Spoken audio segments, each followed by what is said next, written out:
Eu gostaria de apresentar ao Brasil a professora Umbelina de Matos Lorena de Santana. Eu conheci a professora Umbelina nos anos 70, 72, né? Quando ela foi diretora da escola onde eu fiz o terceiro ano do segundo grau. E de lá até hoje nós temos uma relação de afetividade muito grande e eu devo muito a Dona Umbelina. A Dona Umbelina é uma figura fantástica, tem uma história maravilhosa, é uma brasileira ilustre e eu acredito que seja uma das maiores educadoras que eu já conheci em toda a minha vida. E uma das histórias que eu acho fantástica na vida da Dona Umbelina começa lá com o pai dela, que era filho de uma escrava do Visconde Toné e chegou a marechal do Exército Brasileiro. E as histórias da Dona Umbelina são diversas, né? Ela faz parte da história do Brasil. E eu resolvi gravar aí uma série de depoimentos da Dona Umbelina para que o Brasil a conheça, ou então que o Brasil comece a conhecer a Dona Umbelina e suas histórias. Algumas histórias são fantásticas. Muitas dessas histórias nós conhecemos, história do Brasil que nem sempre consta nos livros de história, né? E eu e meus colegas, no tempo do terceiro ano do segundo grau, aprendemos muito com a história da Dona Umbelina e conhecemos um Brasil que pouca gente conhece. Nesse momento de eleição, o depoimento dela é muito importante porque Dona Umbelina tem muita clareza do que é esse país e aprendeu muito com o pai dela, né? Então são depoimentos verdadeiros, são fatos históricos, não são fatos baseados em críticas, opiniões pessoais, são fatos acontecidos e muitos desses fatos ela presenciou, ela assistiu. Então eu vou fazer uma série de filmagens, né? E esse vai ser o primeiro filme com o depoimento da Dona Umbelina de Matos Lorena de Santana, tá? Então aprendam bastante com a Dona Umbelina. Umbelina de Matos Lorena de Santana, filha de João Batista de Matos, que chegou numa posição de relevo no Exército, a quem ele deveu muito durante toda a vida dele, e que me legou algumas missões e que eu espero cumpri-las, já que ele já estou com 84 anos, não tenho muito tempo de vida útil. João Batista de Matos era filho de Umbelina da Glória e neto de Cecília, que foi escrava do Visconde de Toné, o escritor de Inocência. Meu pai não teve nome de pai. Ele foi criado pela mãe, Dona Umbelina, que me dá nome, e viveu sempre com esse problema, né? Vocês imaginam, ele era nascido em 1900, dia 24 de junho. Quando a minha avó, Dona Umbelina, foi beneficiada pela lei do ventre livre, que é de 28 de setembro de 1871, e a minha avó nasceu em 1880, nasceu livre, mas nasceu na senzala, filha de Dona Cecília, e ficou escrava, era escrava, e que viveu até 1939. Então eu conheci minha bisavó, Dona Cecília. Minha avó, Dona Umbelina, ficou lá na senzala, porque não podia sair. Ela era livre, mas não era independente.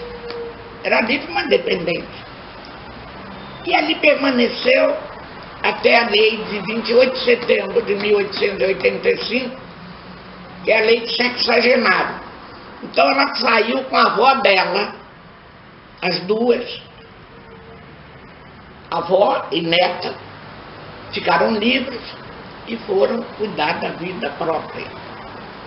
Dona Umbelina logo arranjou um emprego de cuidadora de criança. Daí o apelido dela de Babá. O fato é que eu não sei, isso aí está um pouco muito nebuloso. Eu não sei quem foi o pai do meu pai. Ele sabia, ele soube, mas nunca revelou. O fato é que as duas foram morar onde hoje, atrás, aquele terreno que ficava atrás de onde hoje é o quartel-general, que pertencia ao barão, ao Conde Deu, o marido de Dona Isabel. Eles exploravam os barracos ali. Dali as duas foram ter em Éden. E lá em Éden, a avó, a bisavó do meu pai, morreu em 1909. E ela tinha um desejo que foi cumprido, ser enterrada no cemitério de São João Batista. Ele contava como é que trouxe a velhinha, muito magrinha, tinha trazido ele e a mãe, trouxeram pelo trem, num trem, saltaram na central e foram a pé ao cemitério de São João Batista. A minha avó percebeu que o segredo do crescer estava na escola. É essa grande virtude da Dona Umbelina, colocar o filho na escola e não deixar vencer pela necessidade de fazer o filho trabalhar para ela. E assim meu pai foi numa escola pública, sempre ela muito cuidadosa na limpeza do seu barraquinho, sempre. Era coisa que meu pai se orgulhava muito, de cuidar da rua em torno de onde ele morava. E ele morou em um conjunto de barraquinhos onde cuidava, não havia latrina, a latrina era uma só, e ele era o responsável pela latrina. E a manteve sempre limpa. Porque ele dizia, você pode ser pobre, mas não precisa ser sujo. A sujeira é de quem não gosta de fazer força. E meu pai foi ao primário, ao curso primário. No curso primário, quando ele terminou, a professora chamou minha avó, Dona Umbelina, e disse, olha, seu filho é muito organizado, é muito disciplinado, é necessário, eu tenho um emprego para ele, trabalhar no açougue, no comércio do marido dela.